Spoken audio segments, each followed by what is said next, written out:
Bismillahirrahmanirrahim. Assalamualaikum warahmatullahi wabarakatuh. Innal hamdalillah nahmaduhu wa nasta'inuhu wa nastaghfiruh wa na'udzu billahi min shururi anfusina wa min sayyiati a'malina. May yahdihillahu fala mudilla lahu wa may yudlil fala hadiya lahu. Wa asyhadu an la ilaha illallah wahdahu la syarika lah wa asyhadu anna Muhammadan abduhu wa rasuluh. Ya ayyuhalladzina amanu taqullaha haqqa tuqatih wa la tamutunna illa wa antum muslimun. Ya ayyuhan nasu taqu rabbakumul ladzi khalaqakum min nafsin wahidah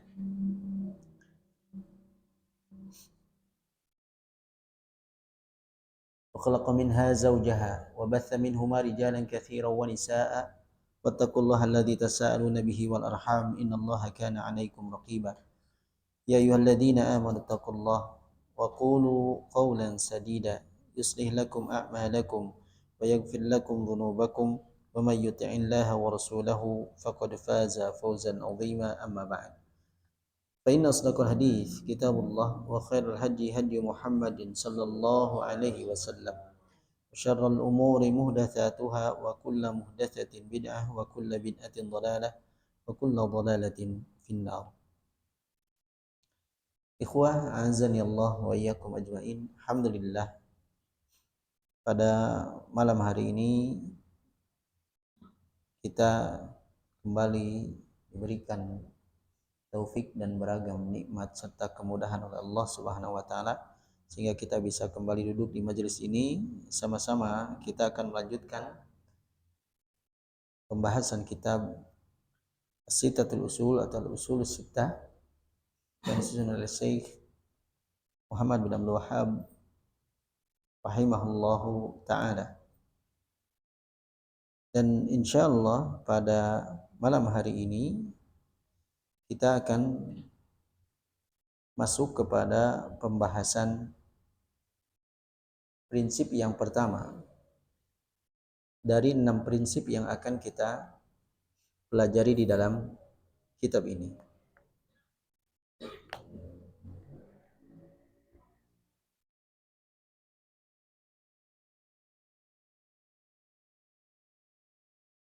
Nah, sebagaimana sebelumnya sudah kita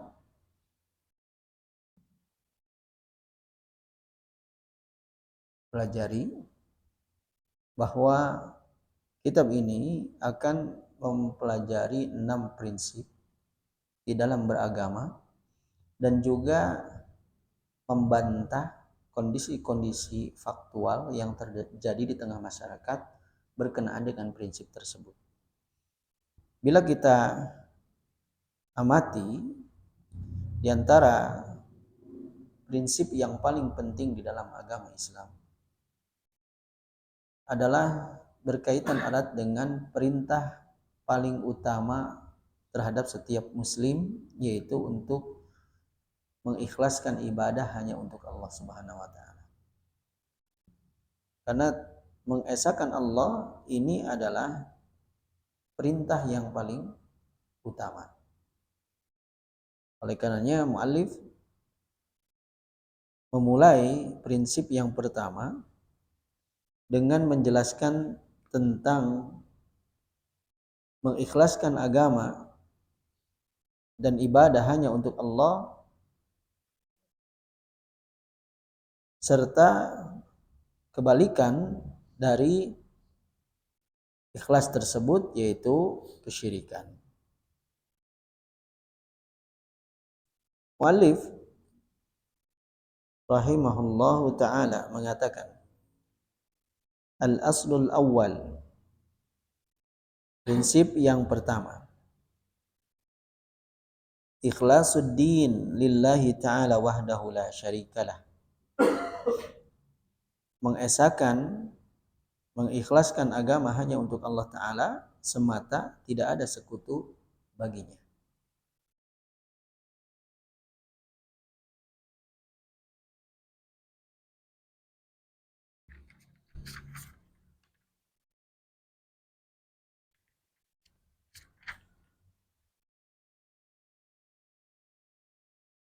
Ikhwah azani Allah wa iyyakum ajmain.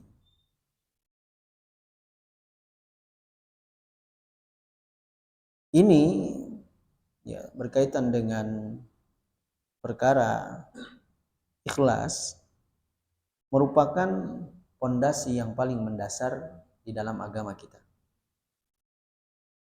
Sehingga dalam urusan ini pula lah pertentangan antara para nabi dengan umatnya itu terjadi.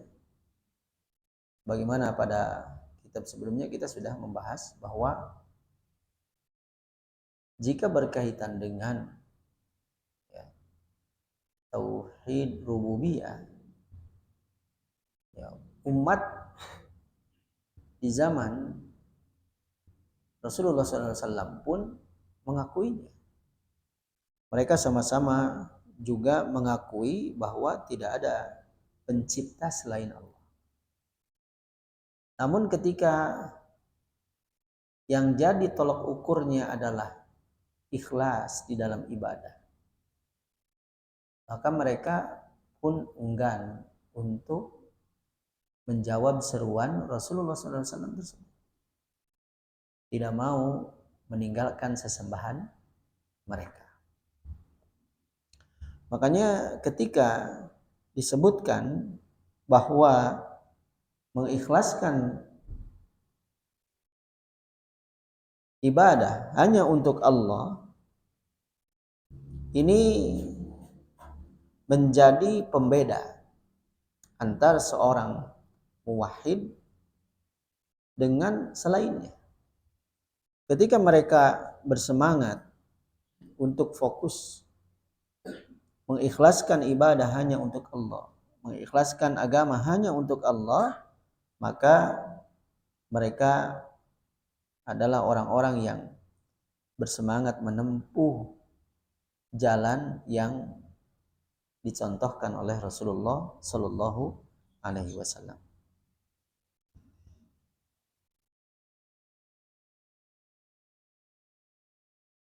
Dan ikhlas oleh mu'allif di sini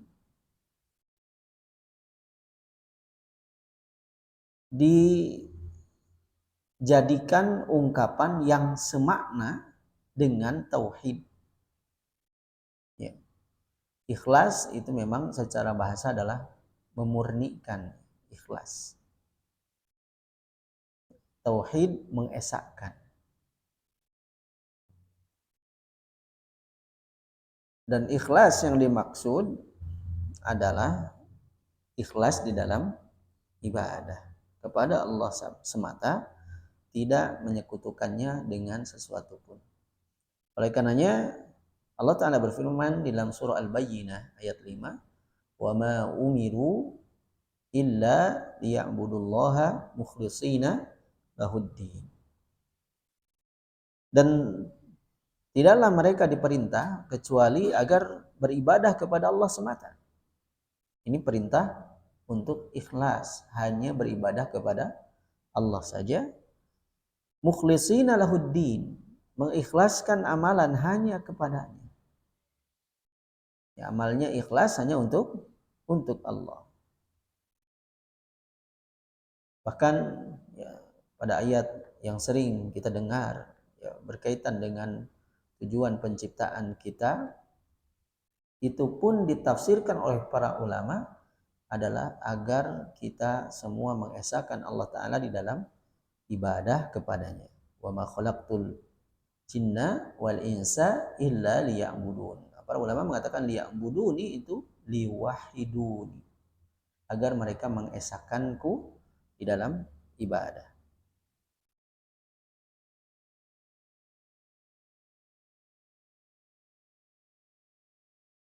Dan kita sudah banyak membahas tentang urgensi tauhid ini. Karena sebagai dasar dari segala amalan, maka setiap amal apapun, ya, sebanyak apapun amalan tersebut, jika dibangun, ya, di atas tauhid yang rusak, maka amal tersebut tidak akan bermanfaat bagi pelakunya.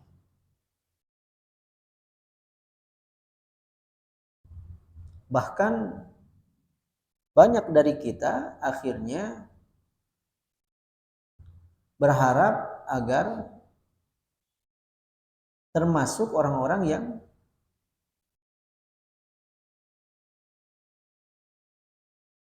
mengesahkan Allah Ta'ala dan mati dalam keadaan itu. Ya.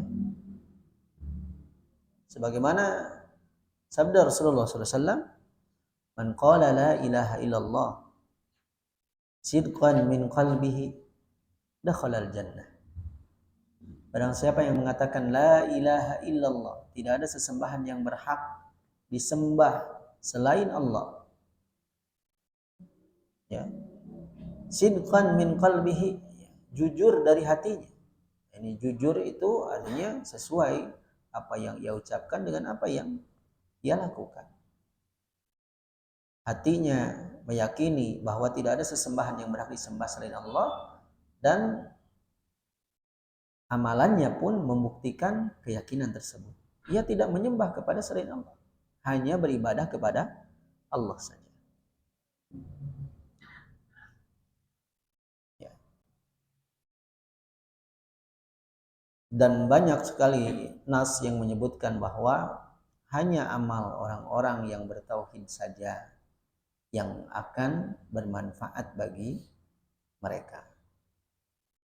Sementara amal-amal yang dihinggapi oleh kesyirikan, bahkan syirik kecil sekalipun, itu dapat merusak amalan yang mereka lakukan. Oleh karenanya mu'allif di sini mengingatkan dengan tegas bahwa tauhid itu bertentangan dengan larangan terbesar. Kalau tauhid itu perintah terbesar yang paling utama, sebaliknya larangan yang paling utama adalah kebalikannya, yaitu syirik, mempersekutukan Allah Ta'ala. Makanya beliau mengatakan wa bayanu diddihi alladhi huwa syirku billah, dan menjelaskan kebalikan dari tauhid, dari keikhlasan, yaitu mempersekutukan Allah Ta'ala. Ya. Maka orang-orang yang mereka justru gitu ya, meninggalkan tauhid, tidak ikhlas di dalam ibadah, tidak memurnikan ibadahnya sehingga tercampur dalam ibadahnya itu kesyirikan, baik syirik kecil apalagi syirik besar, maka amalannya, tadi sekali lagi, betapapun banyak amal yang ia lakukan, maka amal itu tidak akan bermanfaat bagi pelakunya.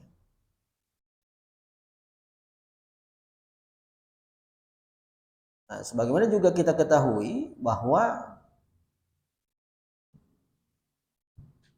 untuk memenuhi syarat diterimanya amal,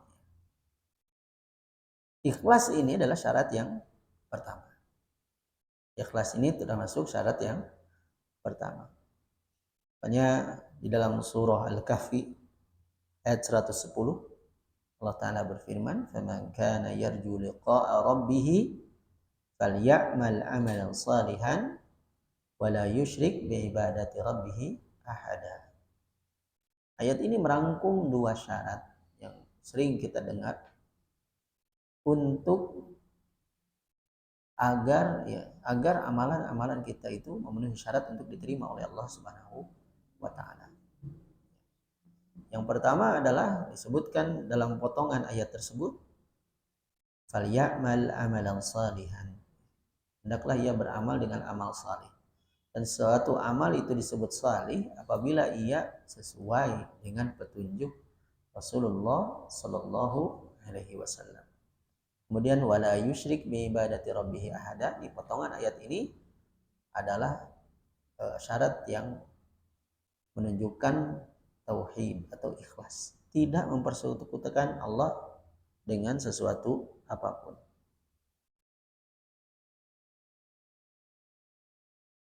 Oleh karenanya kalau kita rinci secara lebih jauh terkait syirik ini ya, yang berbahaya bagi kita semua, maka orang-orang yang melakukan syirik, bahkan syiriknya syirik kecil sekalipun, misalnya riya, ingin dipuji oleh makhluk dalam saat beribadah, maka itu bisa merusak amalnya.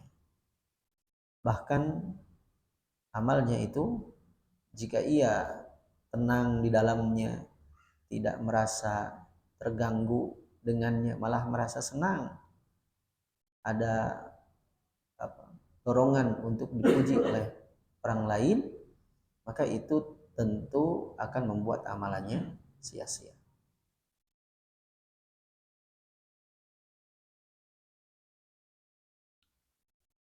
Terlebih lagi apabila syiriknya itu syirik besar, maka seluruh amalnya itu akan hilang, terhapus. Tidak ada balasan yang akan ia terima di sisi Allah karena perbuatan syirik besar yang ia lakukan.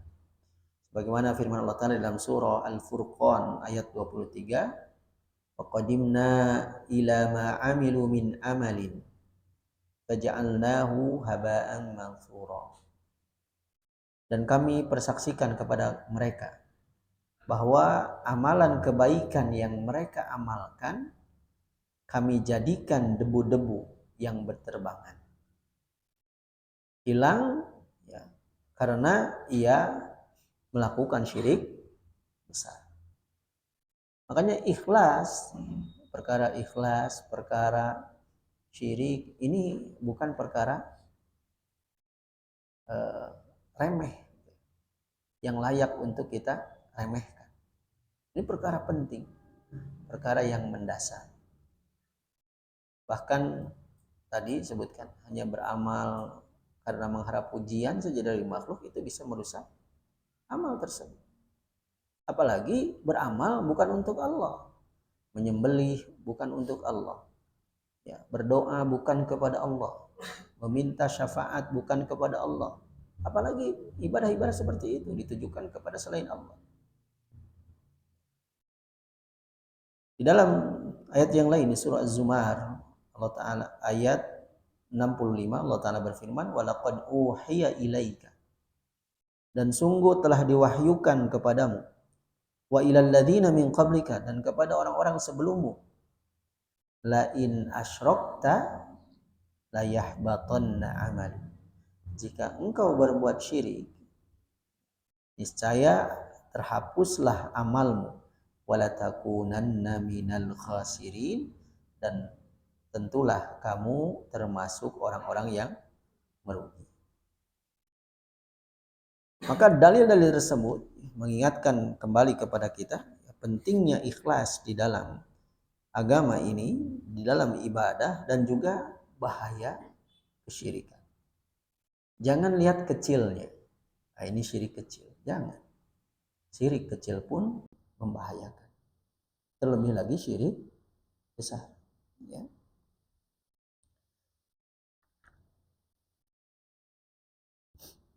Hakikat syirik ya, disebutkan oleh Syekh As-Sa'di rahimahullah, ada 3 poin yang disebutkan oleh beliau tentang hakikat syirik. Yang pertama, ayya'budal makhluk kama ya'budullah. Menyembah makhluk seperti menyembah Allah. Ini karakteristik yang pertama, ya, termasuk syirik. Orang yang menyembah makhluk seperti menyembah Allah. Ini menyembah ya, beribadah. Yang kedua, au yu'azzima kama yu'azzimallah. Atau ia mengagungkan makhluk seperti mengagungkan Allah. Mengagungkan pun ini bisa jatuh ke dalam kesyirikan.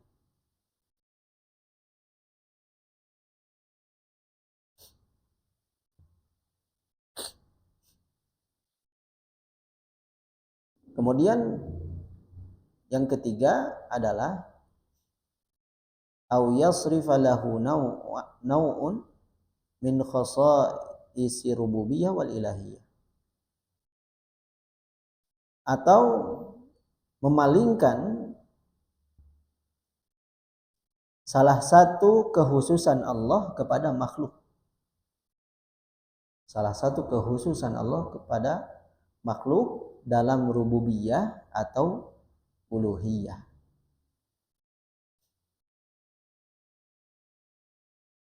Nah, kita berikan beberapa contoh. Seorang sholat, ini sholat ibadahnya,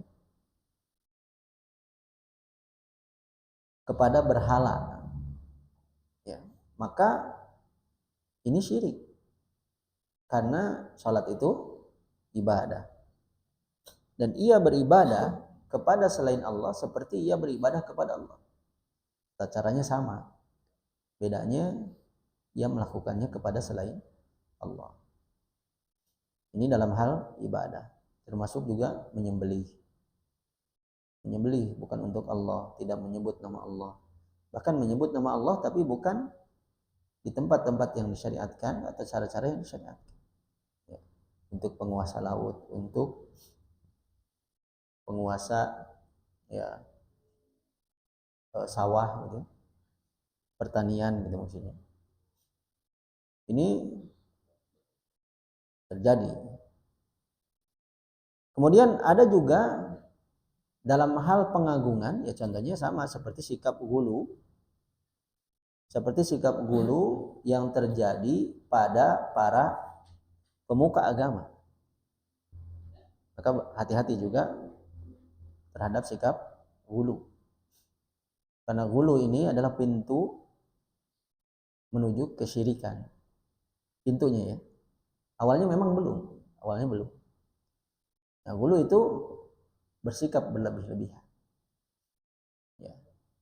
Memuji berlebih-lebihan, membela berlebih-lebihan, bahkan menganggapnya memiliki tingkatan atau ya kedudukan di atas kedudukan semestinya.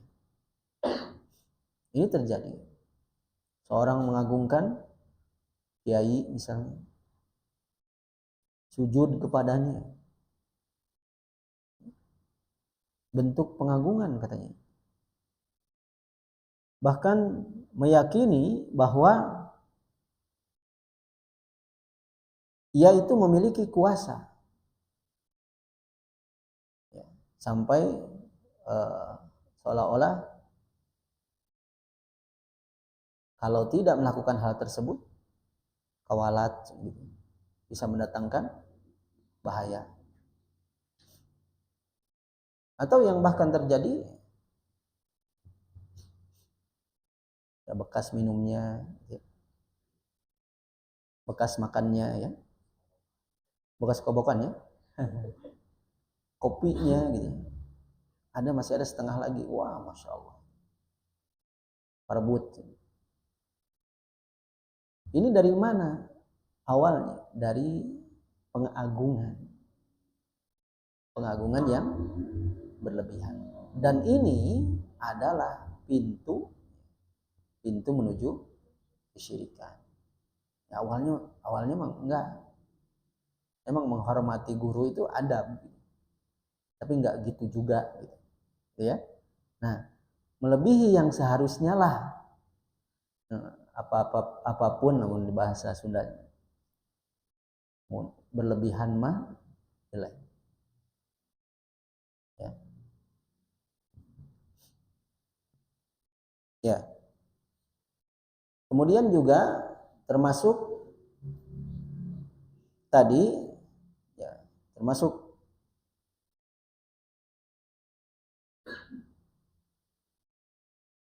kesyirikan adalah ia memalingkan salah satu kekhususan Allah di dalam rububiyah dan uluhiyah. Seperti misalnya meyakini ada yang tahu masa depan.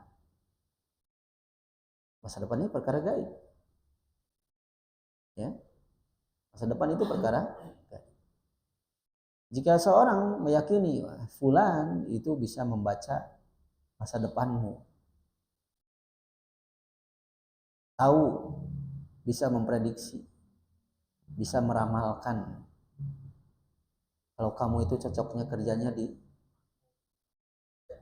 darat, ya kalau di air gimana, basah, ya, sampai seolah-olah ia meyakini orang tersebut bisa memberi apa yang tidak Allah Ta'ala beri. Terjadi. Ini tentunya adalah kesyirikan. Kesyirikan itu bukan hanya tadi ya, ibadah saja. Bisa saja tadi ya, mengetahui, meyakini ada yang bisa mengatur selain Allah. Ini termasuk kesyirikan. Meyakini bahwa ada yang layak untuk diagungkan ya sedemikian rupa itu selain Allah, melebihi batasannya, ini pun bisa jatuh ke dalam kesyirikan. Dan semua itu dalam praktek rinciannya banyak sekali menjadi samar di tengah-tengah kita di zaman sekarang. Makanya mu'allif kemudian melanjutkan, wa kaunu aktsaril Qur'an fi bayani hadzal asl min wujuhin syatta. Dan Al-Qur'an dengan dalil-dalil yang ada di dalamnya itu menjelaskan dengan gamblang, dengan cara yang beragam. Ya, disebutkan di sini dengan cara yang beragam.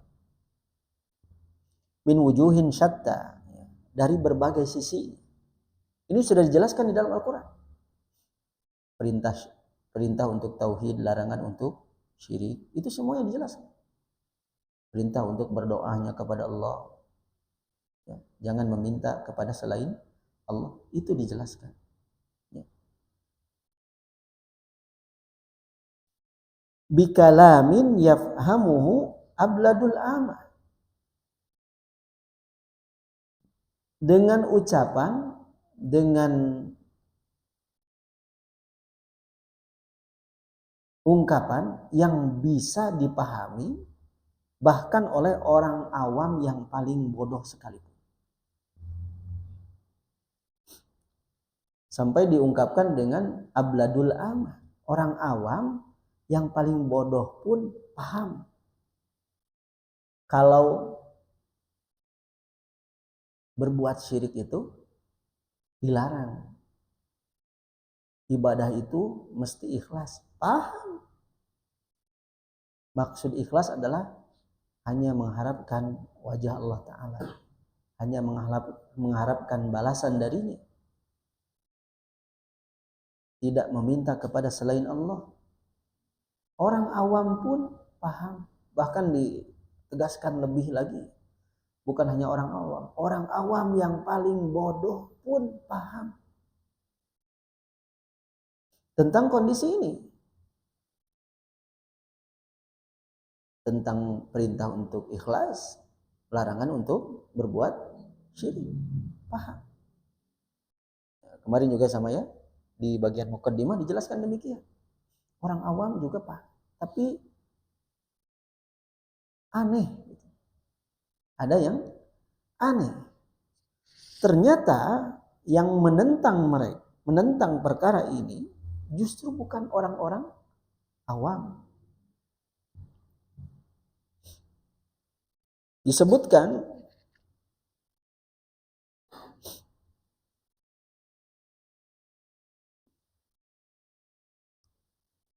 misalnya di dalam surah An-Nisa ayat 36, Allah Ta'ala berfirman, wa'budullah wa la tusyriku bihi syai'an. Ayat ini, jika seorang yang awam tidak paham bahasa Arab, baca terjemahnya misalnya. Artinya, dan sembahlah oleh kalian Allah, dan janganlah mempersekutukannya dengan sesuatu pun. Paham? Ini bukan perkara yang sulit. Ya. Meskipun mereka tidak belajar, hanya baca saja. Baca ayat ini, mereka paham.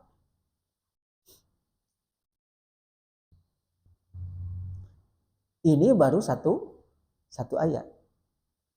Namun Al-Quran itu penuh dengan ayat-ayat semisal ini. Perintah untuk mengesahkan Allah Ta'ala dan larangan untuk berbuat syirik. Kalau satu ayat ini saja mudah dipahami. Sementara Al-Quran itu penuh dengan perintah untuk mengesahkan Allah dan larangan untuk berbuat syirik. Ya. Maka mu'allif menyebutkan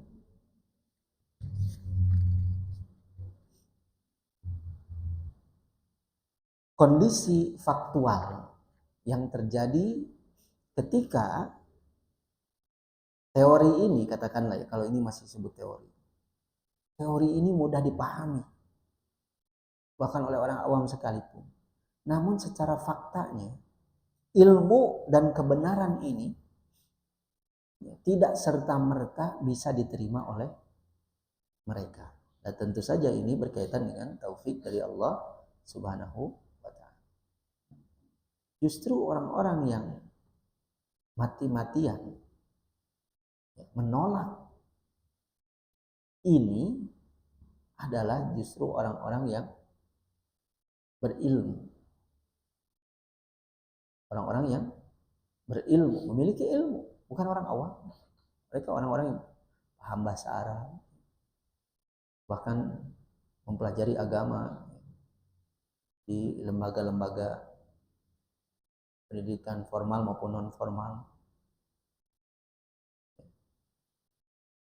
Mereka paham, tapi tadi ya, taufik dari Allah Subhanahu wa Ta'ala itu tidak berbanding lurus dengan kecerdasan, tapi dengan kepantasan.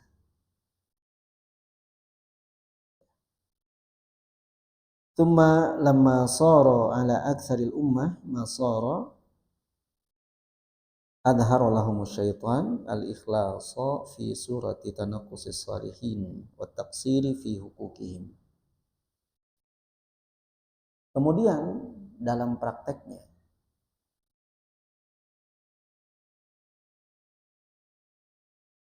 setan itu menampilkan ikhlas dalam wujud tanakus,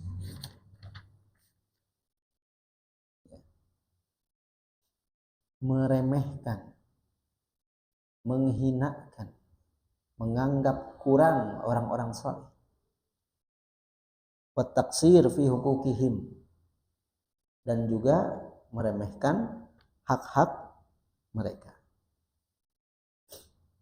Jadi diputar balikan oleh setan. Seolah-olah perbuatan syirik ini, ya, perbuatan yang kita serukan berupa keikhlasan, mengesahkan Allah, justru dianggap oleh mereka itu dianggap oleh setan, ya, propagandakan di tengah-tengah mereka sebagai bentuk peremehan terhadap orang-orang saleh. Ketika kita katakan, kita nasihati mereka, tidak boleh mengagungkan kiai, ustadz, atau seseorang, bahkan Nabi sekalipun, melebihi haknya, ya, melebihi hak. Karena itu bisa mengantarkan kepada kesyirikan. Maka mereka membantah. Nah, ini tentu adalah bisikan setan. Seruan kita yang berupa ajakan untuk berbuat ikhlas, ya, mengesahkan Allah di dalam ibadah, dan menjaga diri dari potensi munculnya kesyirikan, itu dianggap oleh mereka adalah bentuk penghinaan terhadap orang-orang salih. Kamu menghina kiai kami, ya, kamu menghina pemimpin kami, ya. Karena terjadi bahkan di sebagian kelompok, ketika mereka ditimpa kesulitan, yang diseru pertama kali bukan Allah, tetapi orang-orang yang mereka anggap suci di tengah mereka. Mungkin kita pernah mendengar sebagian orang mengatakan dan menyeru, ya Hussein,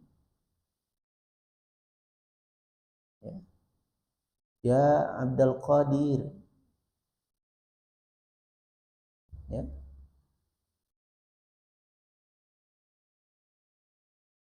Mereka menyeru orang-orang itu, orang-orang salih di tengah mereka, berharap bantuan dari mereka yang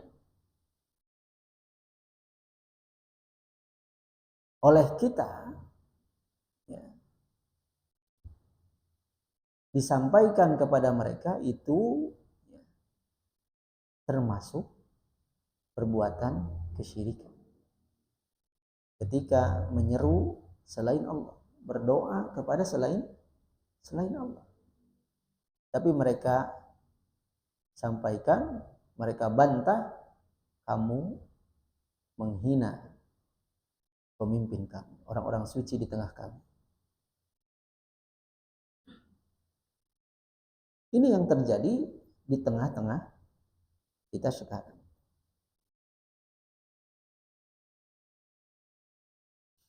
Dan celaan manusia terhadap para dai yang menyuruh kepada tauhid itu adalah bukan celaan yang hanya terjadi di zaman sekarang saja. Ya. Setiap orang yang menyeru kepada tauhid, mengikhlaskan ibadah hanya untuk Allah Subhanahu wa taala, ya pasti ada yang menentangnya. Dan di antara alasan mereka ini, ya, engkau menghina pemimpin kami, engkau menghina sesepuh kami. Ya.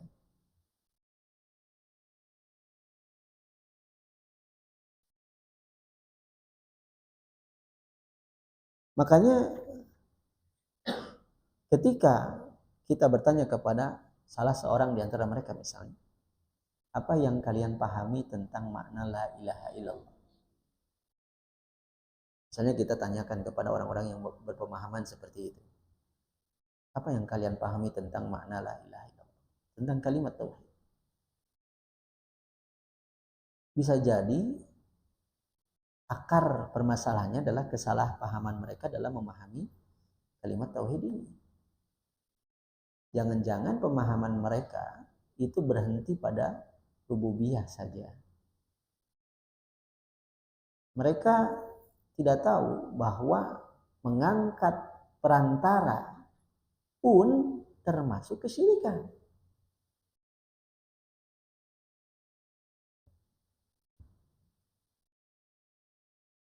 Dan kondisi ini pasti akan dialami oleh setiap orang yang mendakwahkan tauhid. Pasti ada yang menentangnya. Pasti ada yang menolaknya. Antum misalnya semangat untuk mendakwahkan tauhid, minimal ya status WA. Ada teman antum yang punya pemahaman yang berseberangan. Biasanya balas dengan status WA-nya lagi.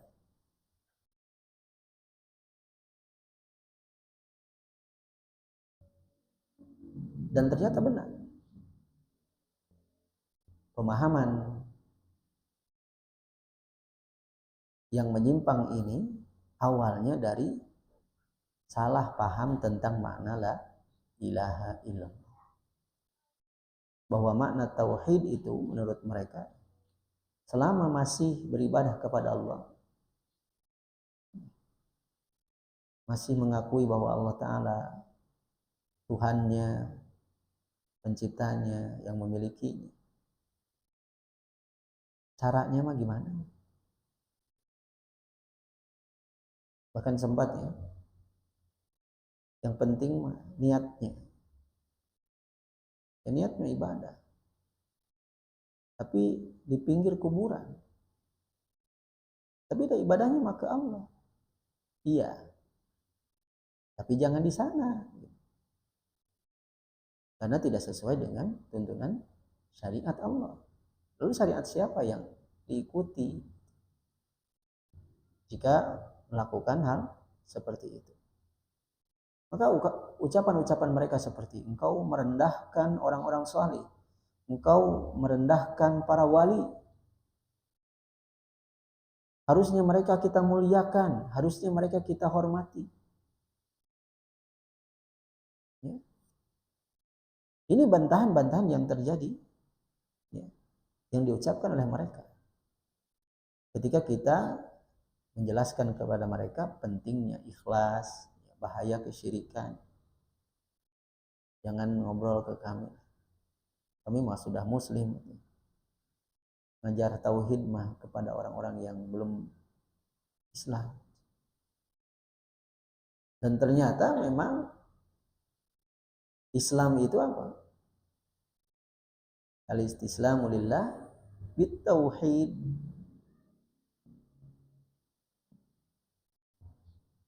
Berserah diri kepada Allah Ta'ala dengan mengesahkan Allah Ta'ala. Walinqiyadu lahu bitta'ah, taat kepadanya, tunduk dan taat kepada Allah. Wal bara'atu minasyirki wa ahli, berlepas diri dari kesyirikan dan pelaku kesyirikan. Berarti mereka pun belum paham tentang makna Islam. Ketika mereka mengatakan bahwa ya jangan ajari kami tentang tauhid. Kami kan sudah masuk Islam. Kami yakin bahwa Allah Ta'ala Tuhan kami.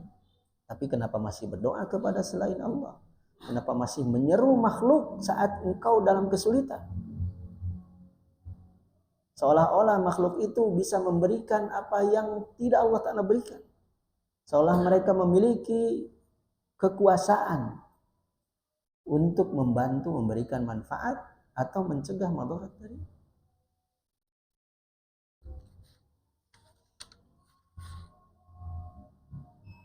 Sebaliknya, setan pun membisikkan wa adhara lahum syirka billah fi surati mahabbati salihin wa atba'ihim. Dan justru kesyirikan yang kita ingatkan mereka itu dari dan waspada, sampaikan kepada mereka agar waspada darinya, itu justru mereka anggap sebagai bentuk kecintaan terhadap orang-orang saleh. Mereka beribadah di sisi kuburnya, berdoa kepada mereka, meminta syafaat kepada mereka. ini dianggap bentuk kecintaan terhadap mereka. Dan justru sebaliknya, orang yang berbuat ikhlas, berusaha untuk mengikhlaskan ibadah, menjauhi perbuatan yang mereka lakukan, itu dianggap mereka tidak menghormati wali, menghormati orang-orang saleh, tidak menghormati para ulama. Dan fakta ini terjadi bahwa syubhat yang mereka jadikan dalih adalah syirik itu menurut mereka, ya, yang kita sampaikan kepada mereka ini perbuatan syirik, menurut mereka ini adalah bentuk kecintaan mereka terhadap orang-orang saleh. Sementara yang kita anggap ini beruntuk keikhlasan, sehingga kita tidak menyeru mereka, tidak beribadah kepada mereka. Ketika diajak, ayo jalan-jalan ke makam wali fulan, kita nggak ikut. Wah, antum mah nggak menghormati wali. Kita berusaha untuk mengikhlaskan ibadahnya untuk Allah, jadi anggapnya tidak menghormati orang-orang saleh. Dan orang awam, ya, orang awam yang belum tahu ilmunya, akhirnya mereka ikut yang ramai. Ikut yang ramai. Wah, iya mah ramai. Naik bus gitu. Berbus-bus gitu, berhari-hari. Banyak orang gitu. Akhirnya mereka pilih itu karena kurang ilmu. Maka prinsip ini mengingatkan lagi kepada kita semua tentang pentingnya ilmu bagi kita semua, sehingga kita bisa membedakan mana keikhlasan, bagaimana cara kita beribadah kepada Allah dengan ikhlas, dan juga mana yang bisa mengantarkan kepada syirikan, sehingga kita bisa menghindari. Agar apapun bantahan mereka pun tidak bisa mempengaruhi pemikiran dan keyakinan. Karena keyakinan kita dibangun di atas ilmu. Ya. Itu saja mungkin yang bisa kita pelajari pada pertemuan kali ini. Mudah-mudahan yang sedikit ini bisa kita ambil faidah dan manfaatnya. Naktafi bihadal qadar. Subhanakallahumma bihamdika asyhadu an la ilaha illa anta astaghfiruka wa atubu ilaik. Assalamualaikum warahmatullahi wabarakatuh.